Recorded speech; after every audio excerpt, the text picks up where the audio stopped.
Welcome back to the program. Let's go to line number 1. Good morning, Elizabeth Penashue. You're on the air. Yeah, good morning. Oh, very busy this morning.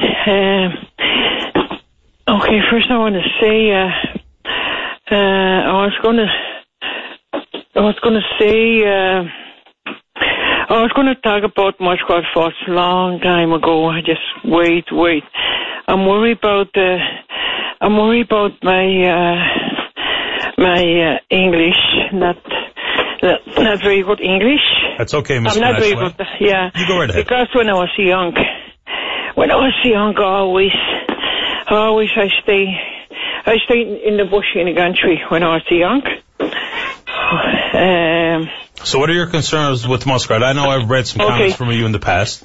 Okay. Just let me know if you don't understand me what I'm going to try to say. No problem. Okay. Morse Code Falls. I'm very sad. I'm very, very sad. I was going to talk a long time. And when I listen radio, when I watch television, hurt me so much, broke my heart. I cry sometimes when I watch television. And then I said, why is nobody talk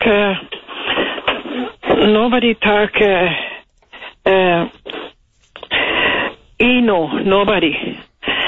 I just heard the government and the government workers and the people talking.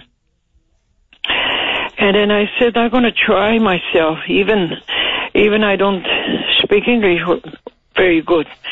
I'm going to try. And then Innu, she's supposed to be more talk about what she had concern. And I never heard only the white people and the government and the workers. But I guess we have to rely on Innu to speak up for themselves, all right? Yeah. Mm-hmm. And that's one I'm very sad. And every time when I go to Underoath, like yesterday, I just came back last night. I went to Warbush in Outdoor City, and I'm so sad when I look on the road. There's a lot of change.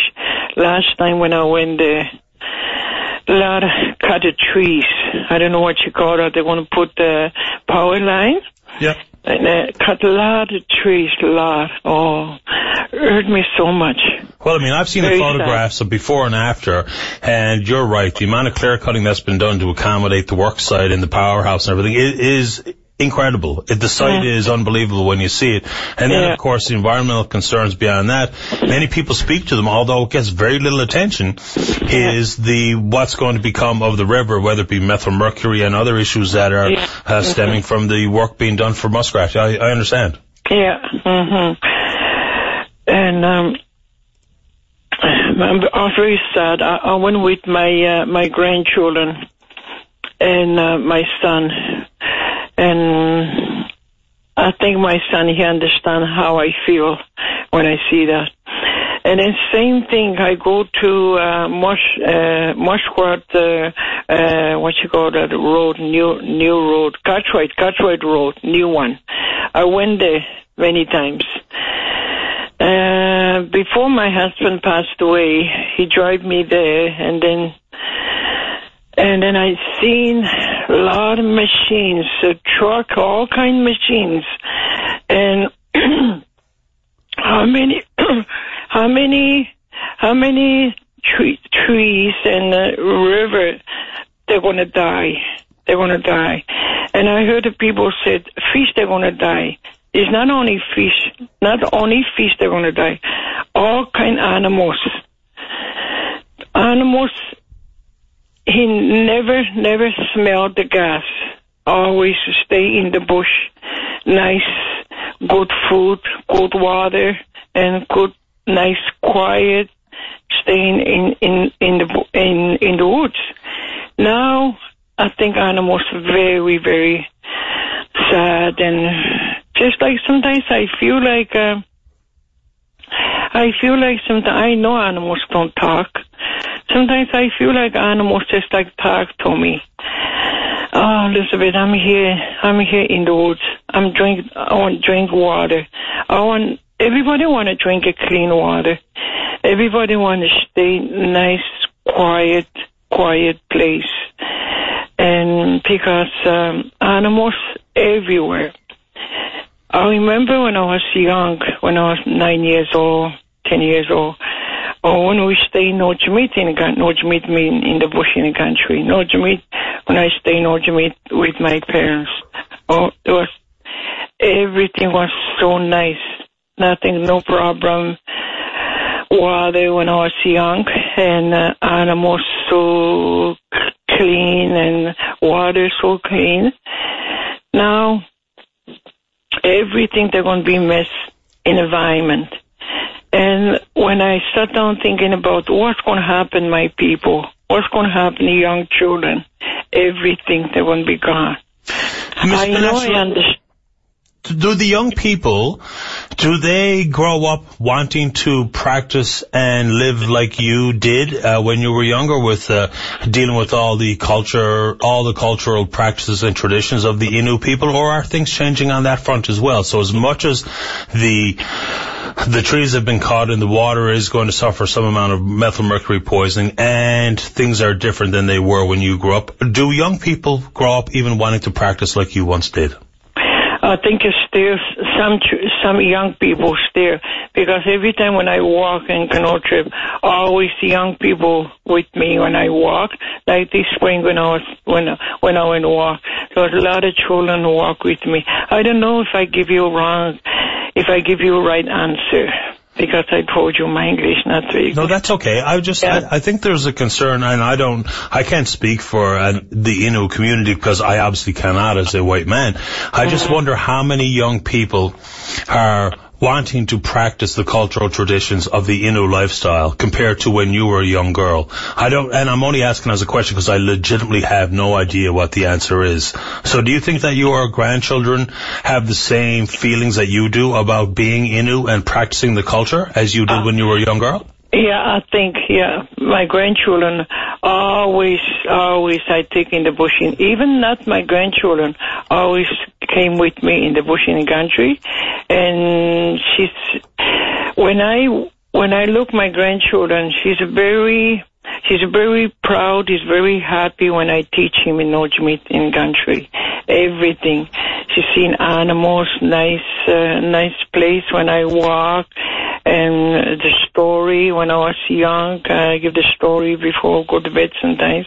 When I walk, I teach him. I think he's very, very happy, and he's proud, just like me.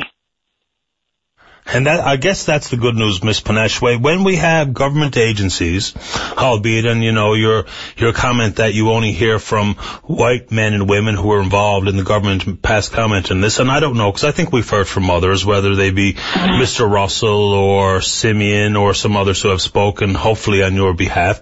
When we have government agencies that are supposed to do the assessment of how it affects the environment, and they release this project from it. So they look at everything, that hopefully they look at it all, whether it be the quality of the water, the amount of trees that will have to be removed, how it affects the animals that call their home in and around the Churchill River. Do you trust those people to do these reviews?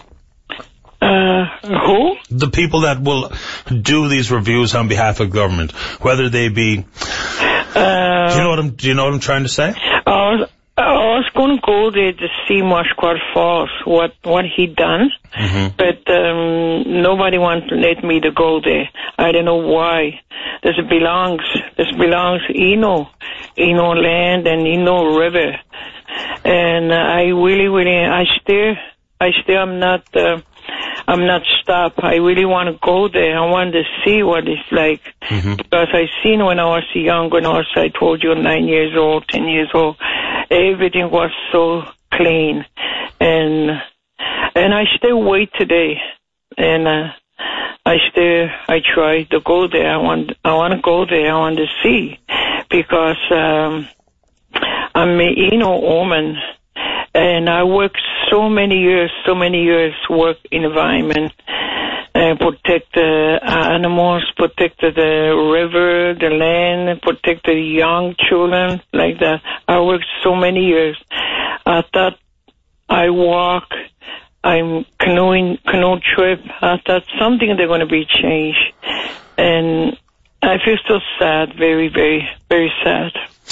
Miss Penashue, I'm glad you called this morning to tell us how you feel about it. And I know that maybe we focused on almost every other piece of Muskrat Falls about the business and the money and the contracts, as opposed to very much conversation about the environmental impact and the way it's going to affect the Aboriginal community. I appreciate your time. Would you like to say anything else very quickly, ma'am, before I go to the commercial break? Just one more thing I want to try. I understand everybody want work. I understand it. But it's over damage. It's too much. I should say over damaged. Too much. The land, they're going to die. Water, they're going to die. Animals, they're going to die. What's going to happen to young children? I don't know how to say. Innu say that. I try to say that too much. Wesham ne batagno. That's why Innu say that. Wesham ne batagno. Let's see. Ne is water. Ne pi. Wesham ne batagno. I understand everybody want to work, but it's very, very, I'm very, very sad what happened. And then I show many times my grandchildren and my children, young children, what's going to happen. Thank you. I appreciate your time this morning, Miss Penashue. Stay in touch whenever you feel like it. Thank you. Thank you very much. Bye-bye. Elizabeth Penashue calling from Labrador this morning. You know, she passes a comment that I'm already getting reaction where she says there's only white people making reference to, and so I think some of that's a fair point. I mean, isn't it? You know, it's the same thing when we talk about the momentum and the conversation that's growing in Labrador with their hopes potentially for self-governance, what have you. And we talk about it as strictly dollars and cents, whether or not they, you know, like Yvonne Jones says, for every $8 that comes out, it's only $1 back in. Now, we haven't seen that number documented and actually verified, something to sink our teeth into, but the conversation does entail more than that. There is distinct cultural difference. No doubt about it. There's also the Aboriginal community that makes that part of the conversation even more important. So when we discuss Muskrat Falls on every level, that has not always included all of the implications environmentally. I think that is one of the interesting ways that this debate has unfolded. We've gone down every other road.